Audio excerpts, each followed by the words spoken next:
Barangay LS 97.1. 97.1.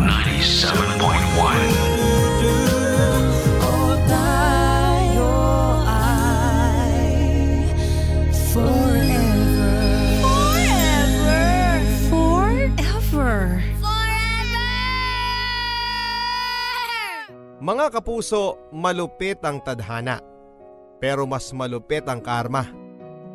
Pero kung magiging totoo tayo sa mga sarili natin, ilan kaya sa atin ang magkakaroon ng pagkakamali na tulad ng letter sender natin ngayon?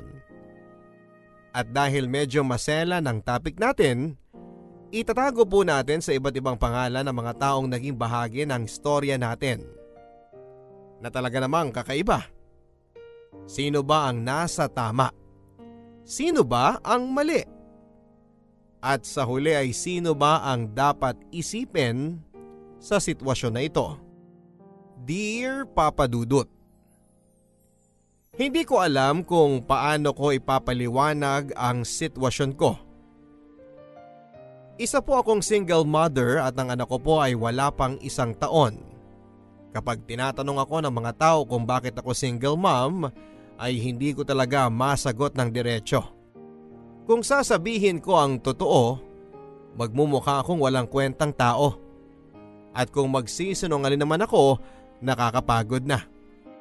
Pero ang pinakasimpleng explanation sa sitwasyon kong ito, single mom ako kasi hindi ako kasal at hindi na yata ako ikakasal sa tatay ng anak ko. Bakit? Kasi may kabit siya. Oo, Papa Dudut. Tama po ang nabasa ninyo. May kabit ang tatay ng anak ko. Matagal ko na ring alam, siguro mga 3 buwan na. Pero dahil nga kailangan ko pa ng tulong niya sa bata ay hindi ko pa siya kino-confront. Kung tatanungin po ninyo ako kung kilala ko kung sino, kilala ko siya, Papa Dudut. Pero bago ang lahat ay ikakwento ko muna kung paano kami nagkakilala ng jowa ko. At magpapakilala din po muna ako, Papa Dudut. Ako ay si Joyce, I am 34 years old and I work as the creative manager ng isang small-time na local brand ng cosmetics. Maliit lang ang market namin pero over the past 4 or 5 years, ay lumalago na ang product line namin at medyo dumadami ang market base kasi marami na rin naghahanap ng local makeup na quality pero mura. So ang pangyayari sa buhay ko ay nangyari around 18 months ago. Anyway, dahil ako lang ang may hawak ng brand plus yung assistant ko, kami din ang humaharap sa suppliers na gumagawa ng mga tarpaulin at kung ano-ano pang collateral namin. Masaya kami kahit mabagal. Unti-unti pa rin kaming lumalaki. So anyway, naisip namin na baka panahon na para i-improve ang logo at ang packaging namin. Dahil naka-house kami sa isang maliit na office space, wala namang kaming receptionist. Pero meron kaming parang office assistant na nagpapapasok sa mga guest. Gumagawa ng kape at nag-aayos ng mga files namin. Siya rin ang dakilang utusan namin kapag gusto naming magpabili ng food at paminsan-minsan, pati personal errands ay ginagawa din niya. Maluwag kami sa kanya kasi nga masipag naman siya at wala siyang reklamo. At dahil bata pa siya at magiliw ay tuwang-tuwa din ang mga kliyente namin na kinakausap niya kapag nalilit kami. Ang pangalan niya ay Lina at masasabi ko na magkaibigan kami kahit papaano. Alam naming lahat na merong boyfriend si Lina na graphic artist. Ilang beses niyang ibinida sa amin yon pero dahil very quiet ang boyfriend niya ay hindi ito masyadong sumasama sa mga labas namin sa office. Minsan ko lang nakita yon at buong magdamag siyang walang sinabi sa amin. At impressed naman kaming lahat sa portfolio niya. Hi, I'm Joyce. Miss Joyce, this is Jeff. Magandang hapon po, Miss Joyce. Wow! Ang formal mo naman. Sasabihin ko sa iyo yung noong ko pang sinasabi kay Lina. Please call me Joyce. Hindi kailangan ng miss, nakakatanda. Magandang hapon, Joyce. O, di ba? Better, di ba, Lina? Hindi ako sanay. Pwede bang Tita Joyce? Pwede, pero papaluin kita. Anyway, iwan ko po muna kayo para makapag-usap kayo. Okay, thank you. Bye, babe.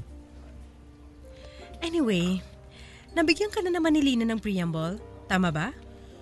Yes po. Medyo marami kaming requirements at ito na yung catch. As of yesterday, no nag-meeting kami, balak namin na pang 2 months yung workload mo.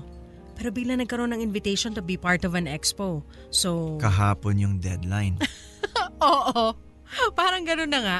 Pero sa totoo, kung gusto namin na umabot doon sa expo, dapat matapos yung designs in 2 weeks para mapalitan namin packaging ng mga products. Willing naman kami ibigay yung cost mo at magdagdag ng konting-konti as rush fee. Talaga ba? Bago yun ah. Madalas ba tatawaran ka tapos wala pang rush fee?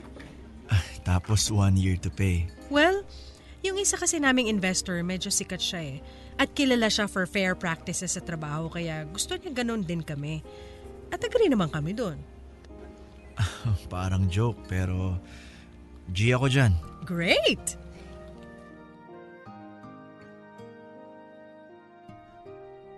Sa unang pagkakataon ay nakita ko nang malapitan si Jeff. Sa totoo lang ay may kilig akong naramdaman dahil ang gwapo pala niya. Mapula ang labi niya at ang haba ng mga pilik mata niya. Tapos hindi payat pero hindi rin siya mataba.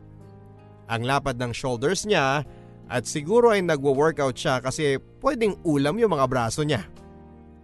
Ang sarap lang. Nagulat din ako sa reaksyon ko sa kanya. Parang nagising niya ang buong katawan ko, Papa Dudut. Hindi ko inaakala na may mararamdaman akong ganon lalo na't mas bata siya sa akin ng 5 taon at hindi naman ako mahilig sa mas bata sa akin. Sa katunayan, yung last ko na relationship mga 10 taon yung tanda sa akin. Makisig din ang ex ko na yon pero in the end ay hindi din kami nagkaintindihan kasi gusto kong ikasal kami. Pero siya naman dahil may pinagdaanan ng divorce sa US ay ayaw nang ikasal pa. 2 years na rin akong single noong nakilala ko si Jeff. Papa Dudut, hindi naman ako sobrang conservative. Sa katunayan, noong nag-break kami ng ex ko ay gumawa ako ng profile sa mga dating apps at once in a while ay lumalabas naman ako. Paminsan-minsan nga may ibang nagaganap bukod sa date. Kaya hindi ko masasabing tigang ako kaya ganon ang nararamdaman ko sa kanya. Iba lang talaga si Jeff. Tahimik siya pero kabagyo ang lakas ng dating niya. Nang gabing yon ay hindi ako nakatulog dahil sa kanya. Kung ano-ano ang mga naiisip ko at excited lang ako sa next namin na meeting. Pinilit kong isipin si Lina at paulit-ulit kong pinapaalala sa sarili ko na masaya sila sa relasyon nila. Pero nang gabing yon ay hinayaan ko nang lumipad ang imahinasyon ko sa kung ano ang pwedeng mangyari sa amin sa mga darating na linggo. Dumating nga ang next meeting namin at hindi ko alam pero dumating ako ng nakadress na medyo mababa at medyo maikli. Natural na pinansin ako ng mga office mates ko pero ang inakala nila may date ako sa gabing yon. Sinabi ko na lang na meron nga kasi sanay naman sila na malakas ang loob ko pagdating sa pagdidate. As usual, ibang pakiramdam ko noong mag-present si Jeff ng mga initial studies niya para sa logo at sa packaging namin. Madalas ay napaka-critical ko sa mga bagay na yan. Pero ngayon ay parang wala akong makitang mali sa mga ipinapakita niya. Nagandahan ako sa mga logo na ipinakita niya pero nagpupumiglas yung rational mind ko kasi alam ko na kung ibang graphic artist yon ay napakarami kong masasabi. Kaya naman nag-imbento na lamang ako ng comments at kung ano-ano ang sinabi ko na revisions maski walang kakwenta-kwenta ang request ko. Masipag na nagno-notes si Jeff habang nagsasalita kami at kitang-kita ko ang pride sa mukha ni Lina dahil wala kami halos baril sa gawa ng boyfriend niya. Sa unang pagkakataon ay na-assess ko kung gaano sila kabagay. Masasabi ko naman na pwede dahil maputi at pitit si Lina. Halos 5 feet lang yata siya at walang masyadong hulma Kaya maski anong isuot niya ay halos bumabagay sa kanya. Hindi naman ako naiinggit kay Lina noon, pero nasabi ko tuloy, hindi pala nakaka-intimidate ang itsura niya, lalo na kung itatabi mo sa mga babaeng katulad ko. Mga 5'4" lang naman ang height ko, pero mas matangkad ako than most women. Hindi ko masasabing payat ako, pero dahil malaki ang hinaharap ko, hindi naman halata na medyo may tiyan din ako. Pero dahil nag-gym ako, na-maintain ko naman ang curves ko.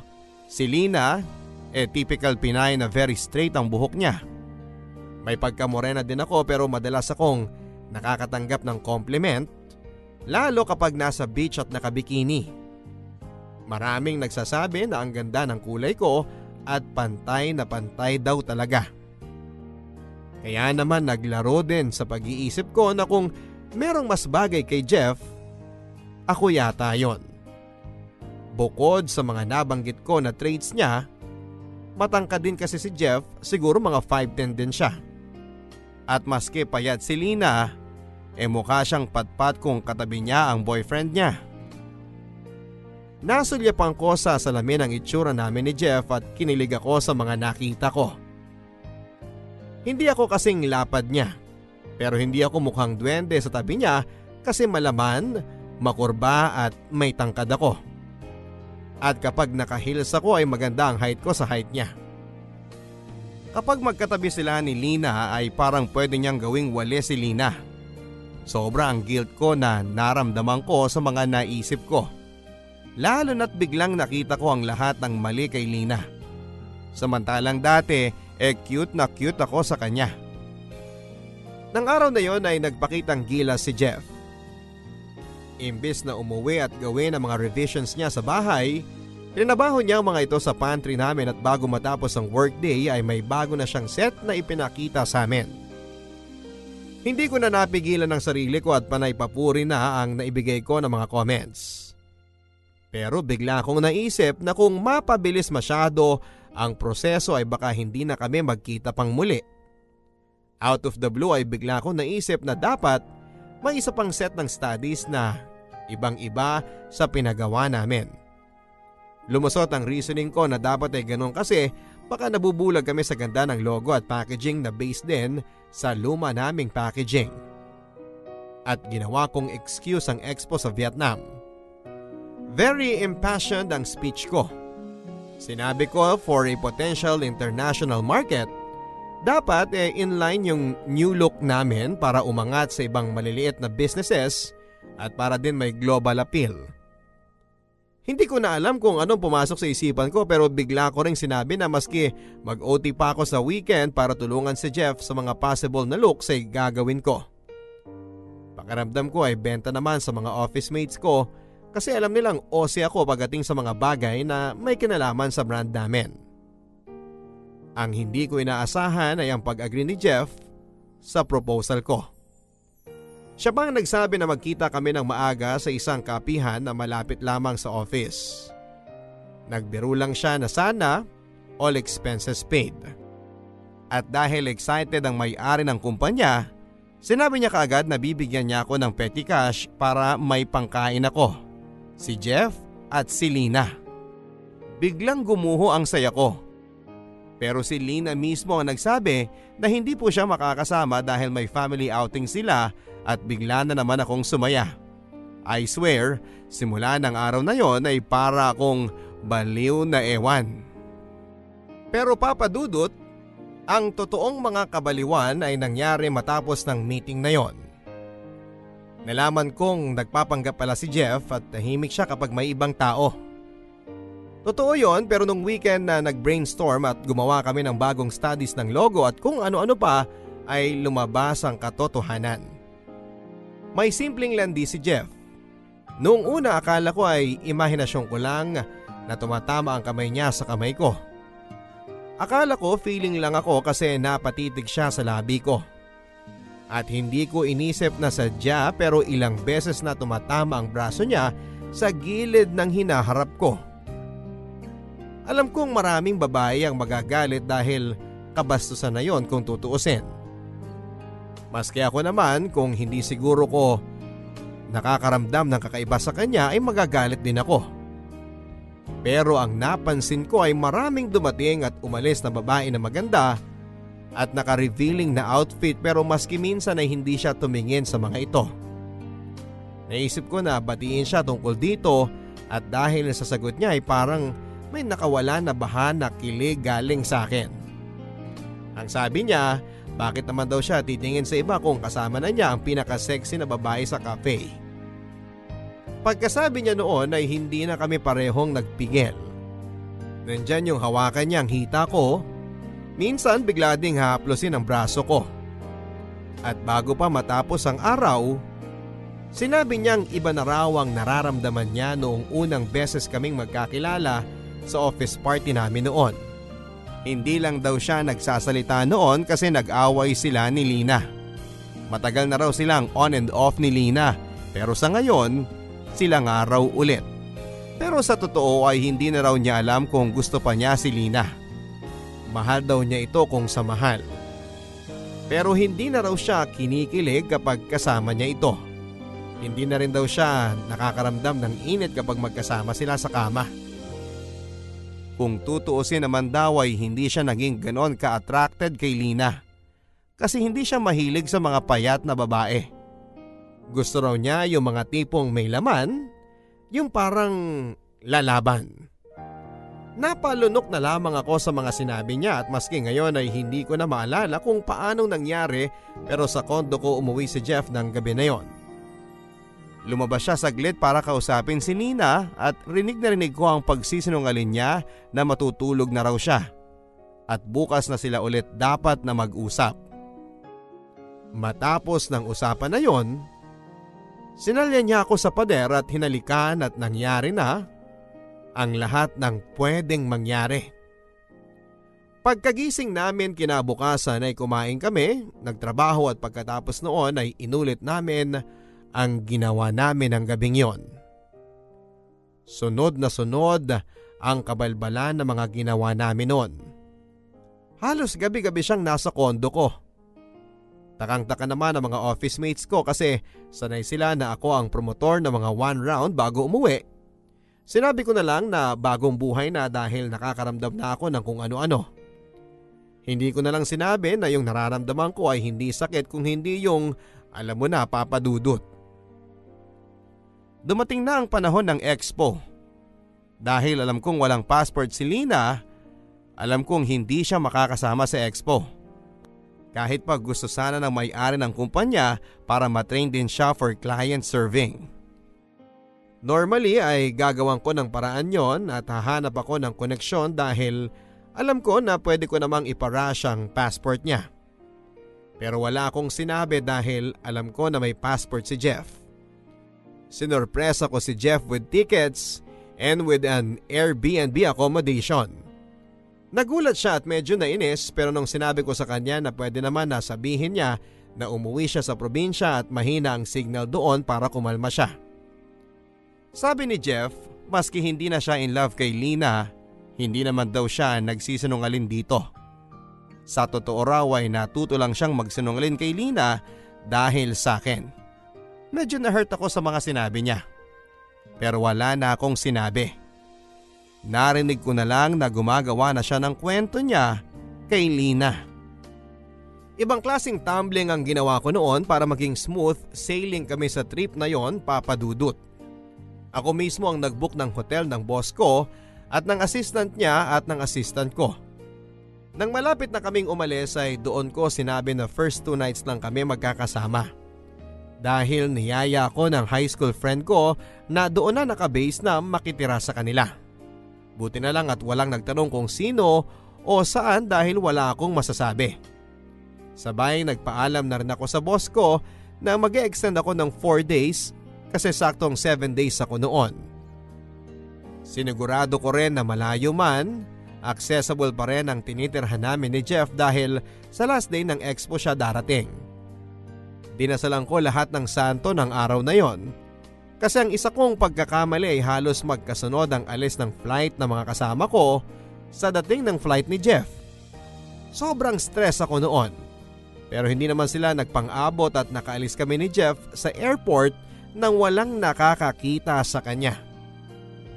Yun na siguro ang isa sa mga pinakamasayang trips ko sa abroad. Ang sarap na maka-holding hands in public. Ang sarap na pwede ko siyang halikan at pwede kaming magkayakap ng walang kaba. Once lang siyang tinawagan ni Lina at ang sabi lang niya, napakahina talaga ng signal sa Sorsogon.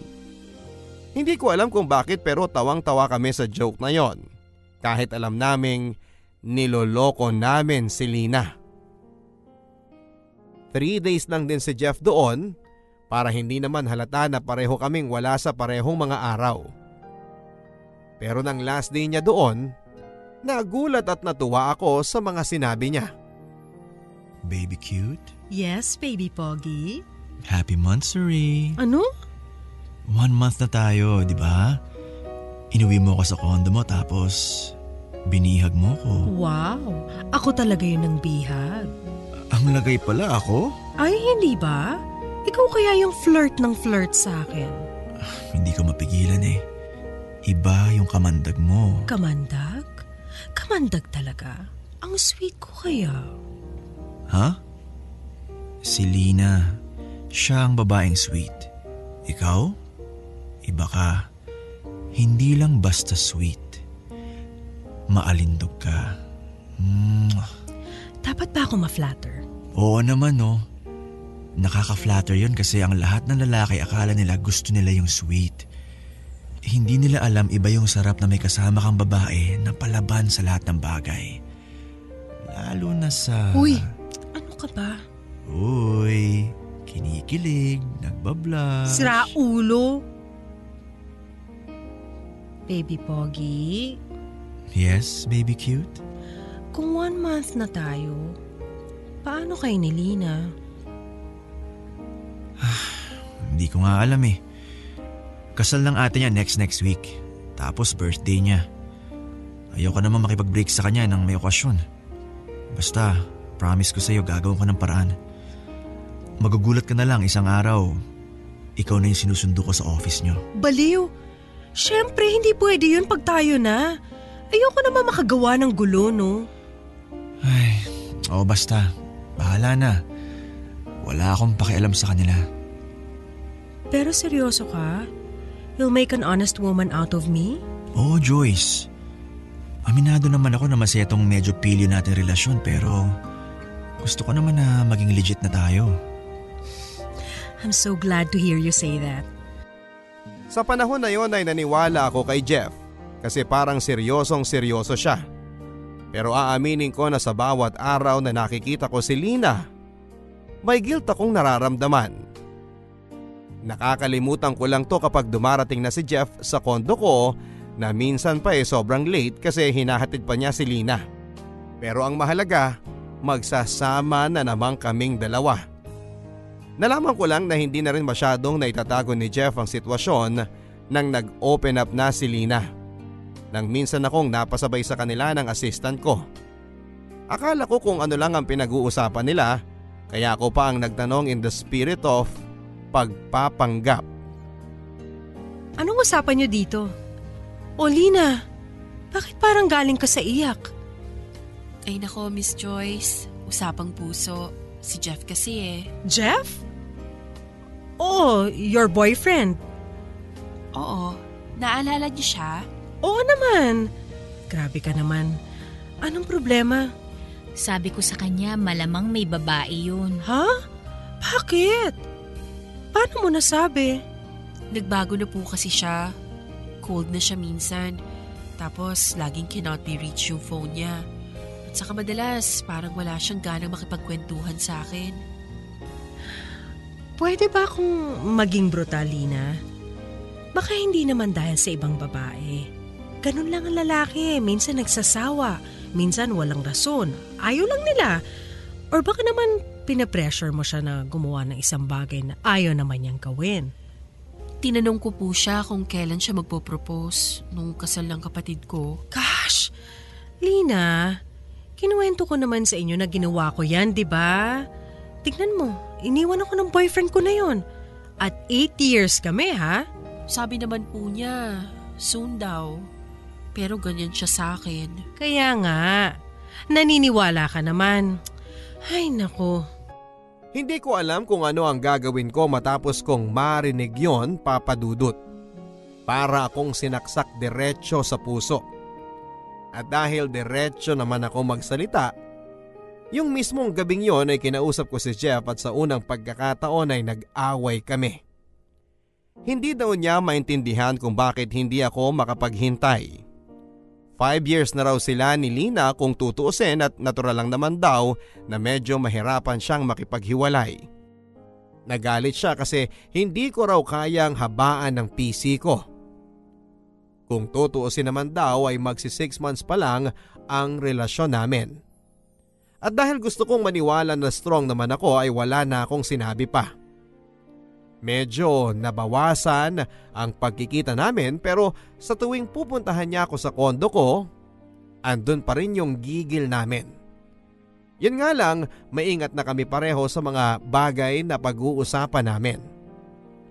Pero tao lang din naman ako, Papa Dudut.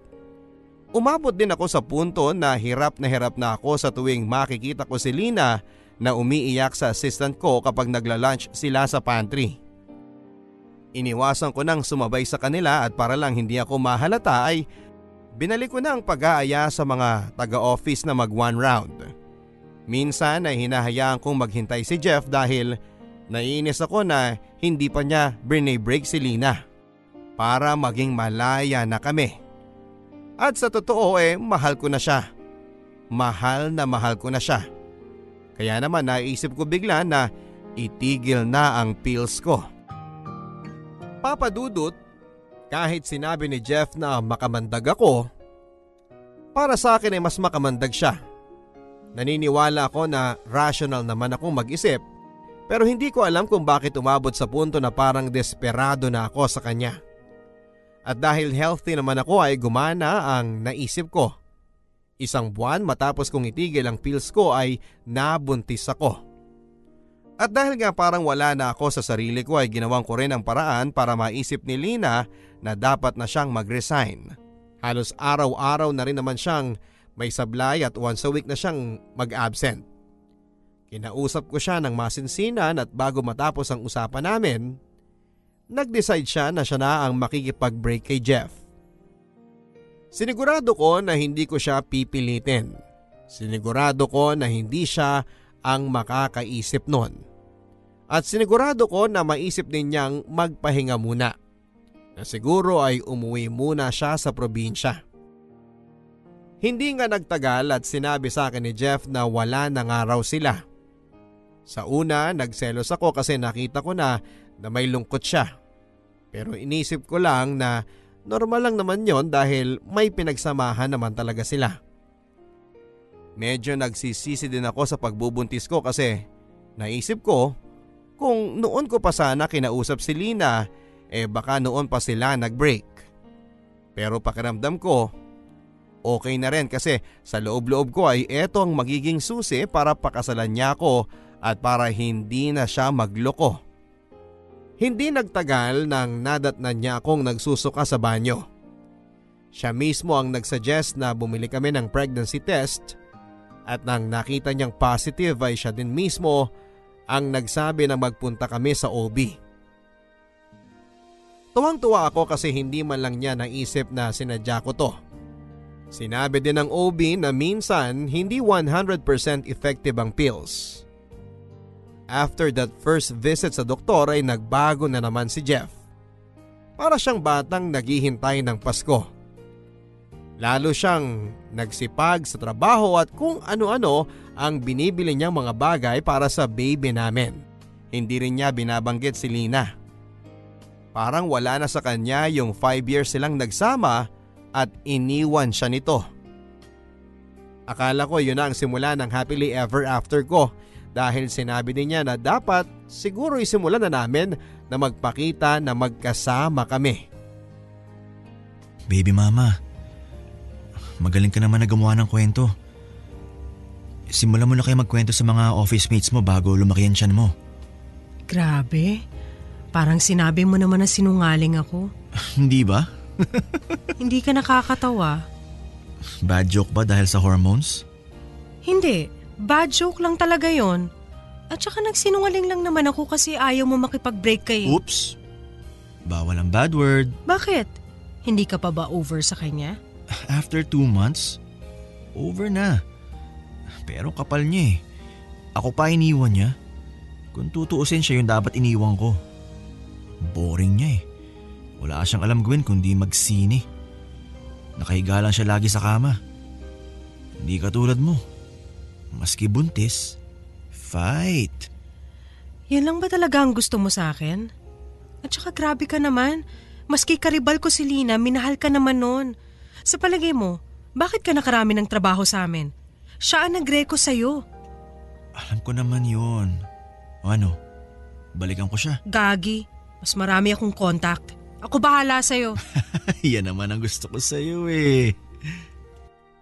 Ginawa ko ang sinabi ni Jeff. Unti-unti kong sinabi sa mga office mates ko na may dinedate ako, kaso ay hindi ko alam kung tama ba. Nagpakipot pa ako at hindi ko sinabi kaagad kung sino. I made sure na magmukha akong very turned sa kanilang lahat. At nang sobrang curious na silang lahat ay nag-imbento na naman ako ng bagong storya. At dahil chismosa ang assistant ko, sa kanya ko sinabi ang fake news na nakita ko kasi si Jeff at nagkwekwentuhan kami at naawa ko sa kanya kaya nagkita kami ulit at siya actually ang lalaki na kinaka-turn ko. Pinalabas ko dahil office mate namin si Lina, ayaw ko sanang patulan ng mga yaya ni Jeff. Sinabi ko na nilalabanan ko ang nararamdaman ko kasi ayaw kong ma-in love. Naglabas ng mga tanong kung single nga ba si Jeff. At syempre, ang sabi ko ay oo. Tinanong din ng assistant ko kung totoo ba na ng babae siya noong sila ni Lina. At doon na naman pumasok ang bagong kasinungalingan. Sinabi ko na naging praning lang si Lina kasi gusto na niyang magpakasal pero hindi pa handa si Jeff. Sinabi ko sa kanila na baka nga hindi marrying type si Jeff. Sinabi ko rin na naging odd sa kanya si Jeff dahil sa kakapilit niya na magpakasal na sila. Sa isang banda ay may katotohanan naman talaga na nagsawa na si Jeff sa kakakulit niya pero syempre hindi ko naman pwedeng sabihin na noon pa man ay kasama na ako sa kwento nilang dalawa. Nakahinga ako ng malalim kasi unti-unti silang nakisimpatya sa akin. At siguro dahil nagteatro ako nung college, kahit papaano ay may husay ako sa pag-arte. Naniwala silang lahat na isa akong lonely woman na nag-hesitate na pumatol sa ex ng office mate namin. Ang naging solusyon ng boss ko ay yayain si Jeff na lumabas na kasama kami. Doon ako kinabahan kasi baka hindi maalala ni Jeff ang story namin. O Jeff, long time no see. Kumusta ka naman? Okay naman ako ma'am. Medyo busy pero buti sakto lang. Hindi pa tapos sa pinagdadaanan eh. Nako, pinagdadaanan? Kay Lina? Yun po patapos na. May iba ngayon. Mas masaya sana kung bibigyan niya na ako ng sagot. Ay nako, anong sagot ba hanap mo? Kung katanggap-tanggap ba ako? Worthy ka ba? Siguro hindi pa sa ngayon pero pwede ko namang gawa ng paraan, di ba? Sa palagay mo, Miss Joyce? Oo nga, Joyce. Lahat naman pwede. Uy!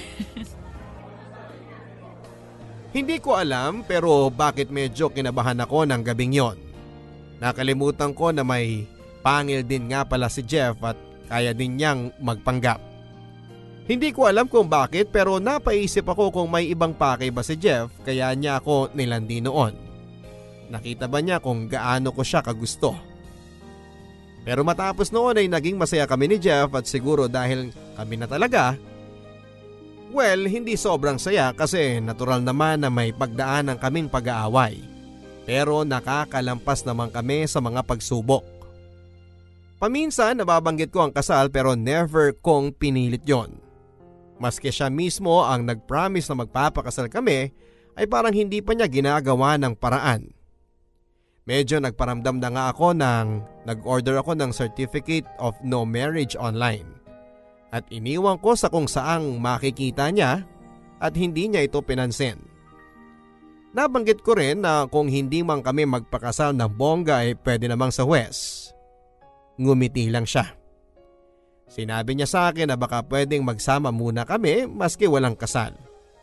Pipirmahan naman daw niya yung birth certificate ng bata. Ang sabi ko ay okay din sa akin para naman may katulong ako sa bata. Pero maski ganun pa man, hindi pa rin siya lumipat sa kondo ko. Ang sabi niya ay hindi pa raw siya handa na iwan yung space na tinirhan niya for the past 10 years at saka may ilang buwan pa raw siya bago mag-expire ng kontrata at gusto raw niyang gamitin ang deposito niya. Ako naman ay hindi ko siya pinilit. Alam ko naman na ayaw ng lalaki na pinipilit sila. Lalo na siya. Napansin ko na madalas ay gusto niya na kapag sinabi na niya, yun na yun. Ayaw niya ng marami pang hanash. Inisip ko na lang na bilang respeto ay hahayaan ko muna siya. Madalas din kaming lumalabas para mamili ng mga baby stuff. Babanggitin ko lang ngayon pero hindi naman masama ang loob ko ha. Madalas mas malaki pa ang ambag ko sa mga bagay na siya ang pumipili. At dahil freelancer siya, madalas ay late ang sweldo niya sa mga kliyente niya at madalas din na tumatawad pa sa kanya. Naiintindihan ko naman yon pero minsan ay sumasama ang loob niya kapag mas mura ang bagay na pinipili ko. Sinasabi niya na ayaw ko raw bumili ng best para sa bata. Sa mga pagkakataon na yon ay parang hindi ko siya makilala dahil para din siyang batang nagtatampo sa akin. May mga pagkakataon na hindi niya siguro alam pero nakakasakit na siya ng damdamin kapag sinasabi niya na baka hindi ako maging maayos na nanay dahil lang ayaw kong bumili ng crib na worth 30,000 pesos. Nagiging practical lang naman ako. At minsan naman ay bumibili ako ng bath soap na organic at sinasabi naman niya na wala pa naman yung bata. Sinasanay ko na sa mga kaartihan na baka hindi ko naman kayang isustain. Para siyang sala sa init at sala sa lamig. Dahil gusto ko na ng masaya lang ang pagbubuntis ko ay hindi ko na lang siya pinapansin. O kaya naman ay pinapaliwanag ko na lang sa kanya na maski nakasimangot siya ng todo sa akin. Pero maski ganun pa man ay sobrang saya ko pa rin sa mga panahon na sweet siya. Hindi pa rin niya nakakalimutan na ipaalala sa akin na sexy ako. May gigil pa rin ang paghalik niya sa akin. Lagi din siyang may dalang pagkain para sa akin galing sa mga meeting niya o mga kung ano-ano na bigay sa kanya ng mga kliyente niya. Sa kasamaang palad ay kinailangan ko na namang magdagdag ng kasinungalingan. Sinabi ko sa office na kami na nga ni Jeff at sa hindi sinasadyang pagkakataon ay nabuntis niya ako. Sinabi ko rin na baka premature yung bata maski kung tutuusin ay sakto sa buwan nito. As usual ay naniwala at naging sympathetic ang mga tao sa akin. Buong-buo nilang tinanggap ang kwento at dinagdagan pa ng boss ko ng isa pang buwan ng maternity leave ko. At dahil sa sobrang guilt ay nangako na lang ako sa kanya na habang wala ako ay magre-research ako dahil baka pwede kaming mag-expand at magkaroon ng baby products. Natuwa naman siya. At oo nga pala, naging successful din kami sa pagbebenta ng expo kaya nagkaroon kami ng reseller sa Southeast Asia. Para sa boss ko, yung hard work kong yon at dedication ang naging reason kaya nakabenta kami sa ibang kliyente sa Vietnam Expo. Binigyan niya kaming lahat sa office ng dagdag sahod at si Jeff naman ay pinadalahan niya ng bonus. Sa totoo ay parang napakalayo na rin ang mga pangyayari na yon sa isipan ko. Mas naiisip ko si Lina. Naisip ko kung paano nga ba siya trinato ni Jeff noon. Kung pinaramdam din ba ni Jeff na parang hindi siya sapat minsan. Alam ko naman na hindi yon sinasadya ni Jeff. Na baka dahil lang sa stress at sa pagod kaya niya nasasabi yung mga nasasabi niya. Pero naisip ko na hindi kami magkasing lakas ni Lina. Alam ko na mas malakas ang personality ko, kaya kapag napagsasabihan siya ni Jeff noon ay mabilis siyang naiiyak. Naisip ko rin na kaya din naman siguro na-attract sa akin si Jeff ay mas kaya ko siyang dalhin. So kahit na nag-overlap kami ni Lina, mas bagay kami ni Jeff. Dumating na ang buwan ng panganganak ko. At dahil ayaw ng OB na palakihin ng bata sa tiyan ko, nagmukha naman na medyo preemie ang baby. Wala namang nagtanong kung talaga bang premature. At ang saya ko sa baby ko. Napakagwapong bata at pinangalanan kong Jeffrey Matthew. Pero kasabay ng masayang kaganapan na to, naging masalimuot naman ang pagsasama namin ni Jeff. Papa Dudut, umasa kasi ako na kung lalabas na ang baby namin at kung lalaki naman ito ay mas mapipirme na siya sa kondo ko. Umasa ako na magiging mas sweet pa siya sa akin. Parang noong bago pa lamang kami. Imbes ay naging mas mailap pa siya. Hindi pa rin siya lumipat sa kondo ko katulad ng pangako niya at maski minsan ay hindi niya nabanggit ang pagpapakasal. Una akong kinabahan nang bumisita siya ng late na amoy pabango ng babae. Alam na alam ko yung amoy na yon kasi yon ang pinakamahal sa mga pabango namin dahil oil-based yon. Hindi ko alam ang mararamdaman ko kaya tinanong ko sa kanya kaagad kung bakit yon ang amoy niya. Sinabi niya kasi na nagyoyosi yung kliyente niya at sinabi niya na may baby na nga siya. At ang sabi raw nito ay mag-spray na lang siya ng pabango. Laking gulat nga raw niya nang nilabas yung pabango namin at natuwa pa raw yung kliyente nung binida niya na siyang gumawa ng packaging nito. Tumango lang ako habang nagkikwento siya. Bumalik sa alaala ko na hindi lang ako ang magaling magsinungaling. Sa mga sumunod na araw ay lalo akong nakaramdam ng kakaiba. May mga gabi na nagsasabi siya na dadaan siya para tulungan ako sa bata pero hindi na lang siya darating kasi raw ay nakatulog siya sa bahay niya.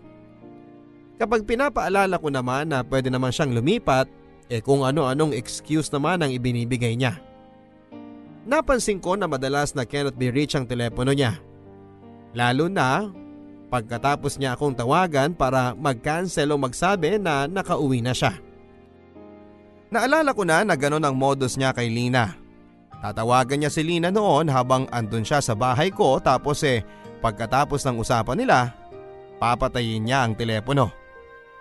Naisip ko bigla na malamang ay may mga pagkakataon na tumatawag din si Lina sa kanya para lang maglambing pa ng konti o dahil may nakalimutan na ibilin. Tapos malulungkot o maiinis ito siguro dahil nakapatay na ang telepono ni Jeff. Hindi ko na napigilan ang pag-iyak ko nang sinabi niya na uuwi siya ng probinsya at mahina ang signal sa Sorsogon. Nakita niya siguro yung lungkot at duda sa mukha ko. Kaya bigla siyang kumabig at sinabi niya na totoo raw ang sinasabi niya. Nung weekend na yon ay tinutukan ko ang social media accounts niya for any sign na may iba siyang kasama. Pero masking isang tag na photo ay walang lumabas. Naisip ko na siguro nga ay nasa Sorsogon siya. Kasi wala namang internet sa bayan nila doon. Pero hindi ko alam kung bakit ako napadpad sa account ni Lina. Nasa Palawan si Lina. Sa post niya ay sinabi niya na mahina ang signal doon.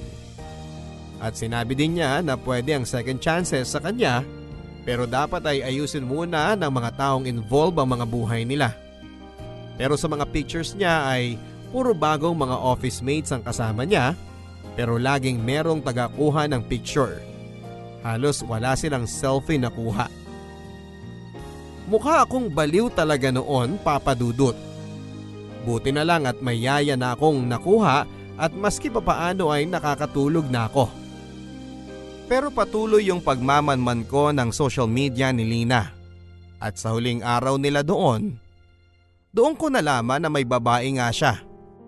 At si Lina nga ang babae na yon. Sa isang picture nila sa airport ay may suot si Lina na malaking jacket na maganda ang brand. Hindi nirelease ang jacket na yon sa Asia kasi pang-European autumn kasi ang style nun. Binili ko yon kay Jeff kasi bagay na bagay sa kanya at sakto yon para sa malalamig na office o malalamig na airport. Hindi ko naman sinasabi na si Jeff lang ang may ganon sa buong Pilipinas pero ang laki kasi ng jacket para kay Lina. At bigla kong naalala na yung oil-based na perfume namin ang favorite ni Lina. Papadudot, wala akong maiyakan ng araw na yon kasi nagsinungaling ako sa lahat. Tanging ang anak ko lang ang nararamdaman ko na pwede kong maging kakampi sa buhay ko. Matt, pasensya ka na sa mama mo na baliw ha. Umibig kasi si mama kaya nagkaganito. Pero promise, hindi ako magiging baliw sa lalaki habang lumalaki ka.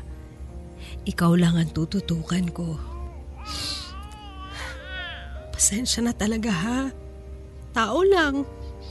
Hindi ko pa nga rin alam kung paninindigan ko na premature kang baby hanggang sa pagtanda mo. Pero siguro wag na lang kasi. Baka magka-problema ka pa medically kapag yun ang kinlaim natin sa buhay mo. Yun lang. Baka lumaki ka na walang daddy, ha? Hindi ko kasi alam kung anong balak ng tatay mo. Kung tutuusin, kung di ko pa pinilit si Lina na maghiwalay sila, baka kabit pa rin ako ngayon. Though kung tutuusin, si Lina ang kabit niya ngayon. Pero hindi ko alam ang gagawin ko, baby. Hayaan ko na lang ba? O ipaglalaban pa ba ni mama? Papadudot, yan siguro ang tinatawag nilang karma. Masakit at malupit. Pero ano ba ang pwede kong gawin? Kung kayo ba ang nasa posisyon ko ay ilalaban niyo pa rin ba? O pakakawalan niyo na siya?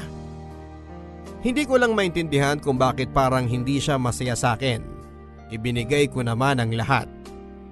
Hindi ko siya pinilit at hinayaan ko siya sa kung kailan niya gustong bumisita sa anak niya. Hindi ako nagdemand ng pera o kung ano paman. At maski anong sabihin niya sa akin ay hindi ko siya inaaway. Tapos babalik lang pala siya kay Lina. Ano bang meron si Lina na wala ako? Yan ang hindi ko maintindihan. O gago lang ba talaga si Jeff? Pinaglalaruan lang ba niya kaming dalawa? Tanga ba kaming pareho na ma-inlove sa lalaking katulad niya? Do I deserve this, Papa Dudut? Nasasaktan forever ang inyong kapuso at kabarangay, Joyce. Maraming salamat, kapusong Joyce, for sharing your barangay love stories with us.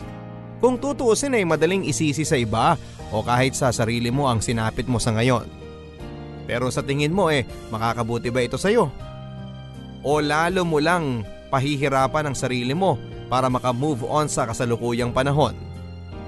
Nangyari na ang hindi dapat mangyari sa mga buhay ninyo na nakaapekto sa pagkatao mo at sa buhay nila. Ang gagawin mo ngayon, yakapin mo at tanggapin ang sitwasyon mo. Alagaan at mahalin mo ang sarili at anak mo na biyaya sa iyo ng langit. Bakit mo ipipilit ang sarili mo sa isang taong hindi naman deserving sa iyo? Matapos mong ibigay ang lahat, samantalang may anak ka pa na mas deserving sa time and love mo. Matatagpuan ang forever happiness, hindi lang sa kapareha, kundi maging sa sarili at sa iyong anak. Hanggang sa muli mga kapuso, ako po si Papa Dudut sa mga kwento ng pag-ibig, buhay at pag-asa dito sa Barangay Love Stories. Forever. Forever! Forever.